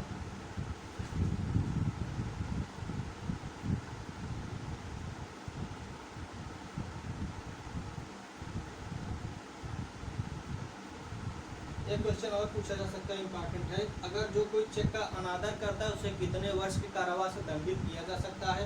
तो चेक के अनादर करने वाले को 2 वर्ष के कारावास से और ऐसी राशि के दुगने के अर्थदंड से दंडित किया जा सकता है। चेक के अनादर करने वाले, अच्छा क्वेश्चन है, इसको आप नोट डाउन कर लें कि चेक का अनादर करने वाले को कितना से दंडित किया जाएगा। तो जो चेक का अनादर करेगा उसे 2 वर्ष का कारावास, 2 वर्ष के कारावास से, और जो उसका प्रावधान है, जो राशि है, चेक की जो राशि है उसके दुगने से।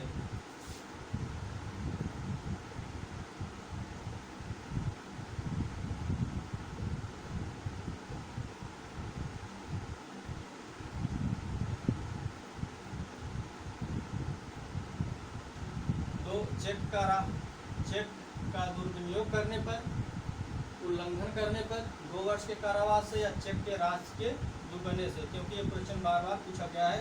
चेक के राशि के कितना से करा कि चेक के राशि के दुगने से उसे दंडित किया जा सकता है। अगला जो क्वेश्चन है,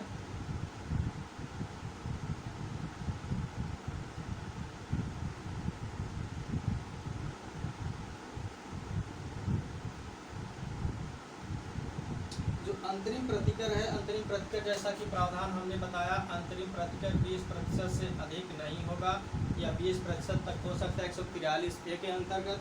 जब अंतरिम प्रतिकर की मांग की जाती है 143A के अंतर्गत, तो उसे 60 दिन के भीतर, उसे 60 दिन के भीतर संतत करना होता है, उसे 60 दिन के भीतर देना होता है।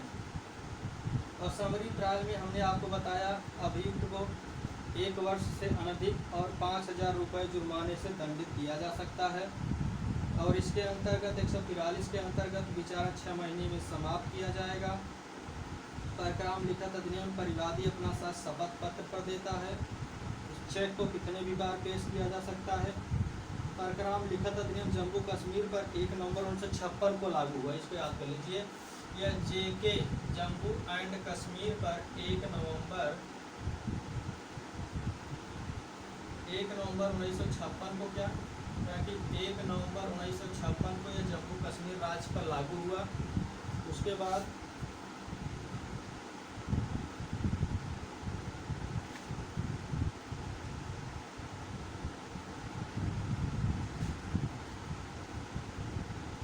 एक चीज़ ये याद रखना, बार बार पूछा जाता है, एक कोटेशन क्या है? सभी चेक विनिमय पत्र होते हैं कि सभी विनिमय पत्र चेक नहीं होते। क्या यह सत्य है? हाँ सत्य है। ये पूछा जाता है कि सभी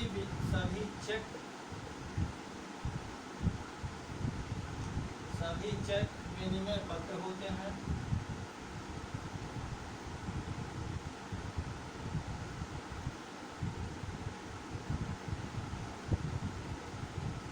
सभी चेक क्या है, कारण कि सभी चेक विनिमय पत्र होते हैं, किंतु सभी विनिमय पत्र चेक नहीं होते।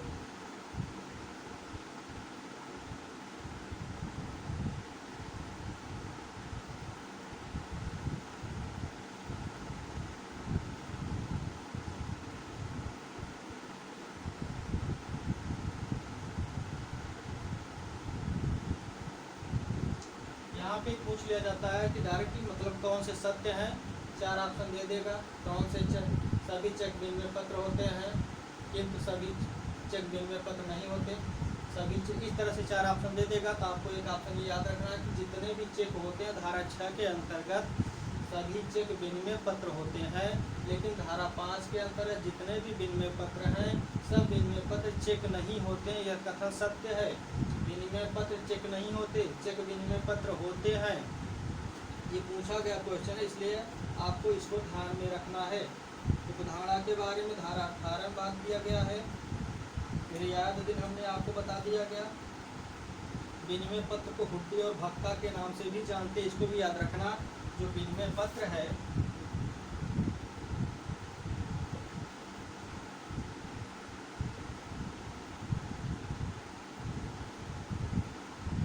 पत्र को हुड्डी या भक्का, विनिमय पत्र को हुड्डी या भक्का भी कहते हैं। अगर कहीं हुड्डी या भक्का लिखा रहे तो इसका मतलब है विनिमय पत्र है। विनिमय पत्र को हुड्डी या भक्का भी कहते हैं। और जो परक्राम लिखत का प्रावधान किया गया है भारतीय संविधान में कहाँ किया गया है? सबसे अच्छा क्वेश्चन पूछा तो नहीं गया है लेकिन पूछा जा सकता है। भारतीय संविधान में परक्राम लिखत अधिनियम, यह जो है संघ सूची का विषय है। यह किसका विषय है? संघ सूची का विषय है।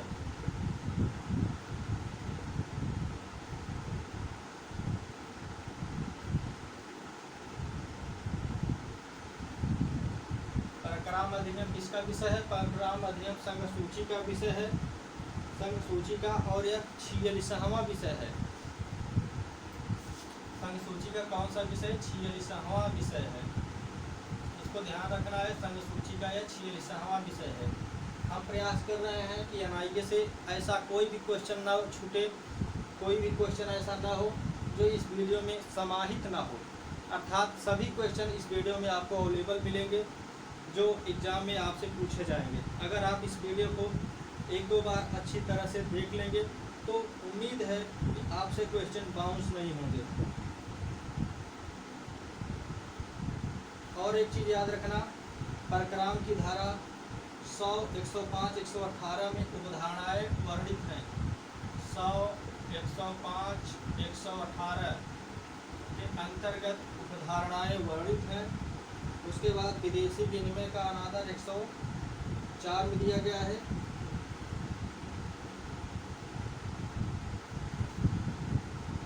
और ऐसा कोई क्वेश्चन नहीं बचा है जो इस वीडियो में इंक्लूड न किया गया हो।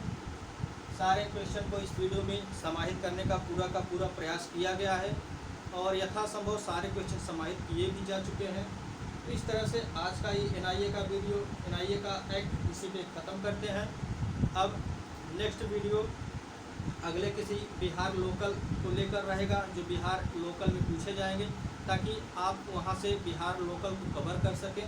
तो आज की इस वीडियो में इतना ही। अगर आपका वीडियो पसंद आ रहा है, मेहनत पसंद आ रही है तो लाइक करना, शेयर करना, सब्सक्राइब ना भूलें।